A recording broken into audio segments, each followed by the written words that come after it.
So I've been reading this book called Untethered Soul by Michael A. Singer. If you follow my TikTok, then you would have seen me read out a part of a chapter. Because I'm enjoying the book so much, I decided that I would create a video on it, but I was going to do something a little different. In this video, I'm going to read out a quote, and then I'm going to tell you how the quote made me feel when I first read it and why I'm sharing it with you. And I'm going to do this with each quote in under 1 minute. And then at the end of the video, I'm going to reveal a small plot twist. So without further ado, here we go. The first quote that I'm going to talk about is from chapter 1.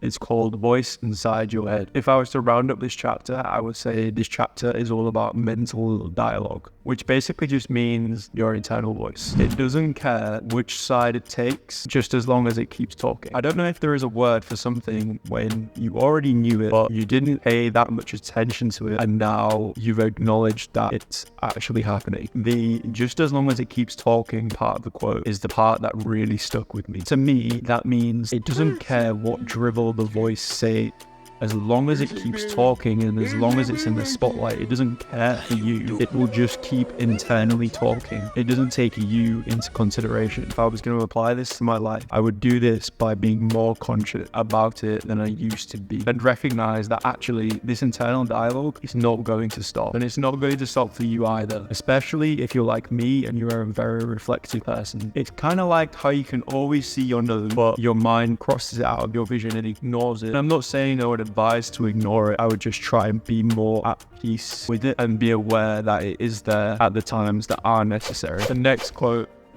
that really got me was, stop feeling that one thing it says is you and the other thing it says is not you. The it that this quote is referring to is your internal voice. You've got one side that's advocating for doing the thing and yeah, let's go, let's do it. And then you've got another side that's like, no, don't do this, it'll have this effect. All in all, it's the same voice and it's still your voice, your internal voice, which sounds very obvious, but you're arguing with yourself in your head. When I first read this, I think I actually started laughing aloud. For me, this was so unbelievably true. When I wake up in the morning and I'm like, do I get a shower first or do I get food first? And then I have to argue with myself which one I'm going to do. You know, like in a film where a character has a bad dream that they've gone to work or school without any pants on, that is exactly how I felt. I felt so embarrassingly seen. Being aware that the voice inside your head is not another person or another voice. It is not something that is against you or for you. It is just a voice that you are witnessing, and one side is not good and one side is not bad. I thought about this one a lot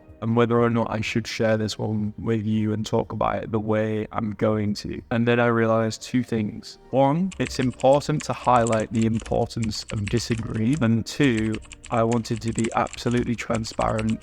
Just because I slightly disagree with a part of the quote doesn't make it any less of a good quote. If anything, it makes it stand out and arguably makes it the top quote of this video. This one, I am still trying to wrap my head around.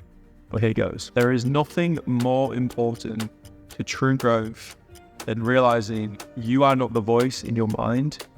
You are the one that hears it. I get it. I do.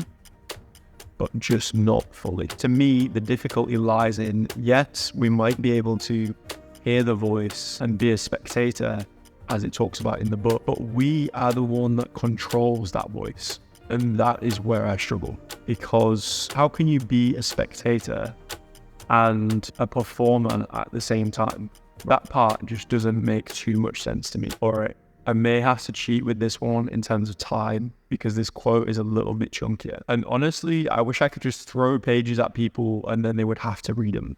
If you see a tree, you effortlessly see the branches, the leaves, and the flowering buds. Why then do you have to verbalize everything that you have already seen? What you'll see is, if you study this carefully, the narration makes you feel more comfortable with the world around you. Like backseat driving, it makes you feel as though things are more in your control. I don't know if the comfortability part makes sense, but what I do know is when I'm walking down the street, I am doing these things like clarifying there is a rock in front of me, or there's a leaf, or there's a tree, or whatever it might be. I do those things without even thinking about it. Am I doing this to make myself more comfortable? Possibly. And if you think about yourself going somewhere and you're not distracted by your phone, so you're walking down the street, think about it. Do you do this too? Like, be honest. If you're not sure if you do this, next time time you're going out, just try and be a little bit more conscious about what you're thinking and why you're thinking the things you are thinking, and if you are clarifying the objects around you, and you'll see for yourself. Time for the plot twist. You may have noticed that after the first quote, I didn't actually give you the chapters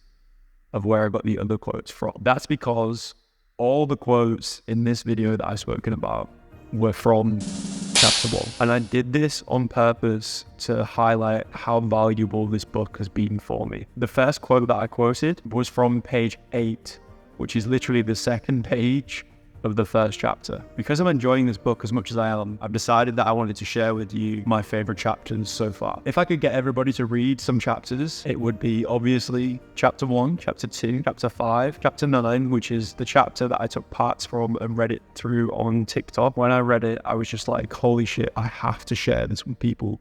And as soon as I finished it, I was like, I need to do something about this. Like, I need to tell people. So that's why I created the TikTok video. And chapter 12. Truthfully, I haven't even finished the book yet. It really opened my eyes to how we as humans operate. We do so many things that we're not paying attention to, almost subconsciously. If you do decide to read this book or these specific chapters, then please let me know in the comments down below, because I would absolutely love to have a conversation about this book. If you have any other recommendations of books that you think I might like, let me know as well.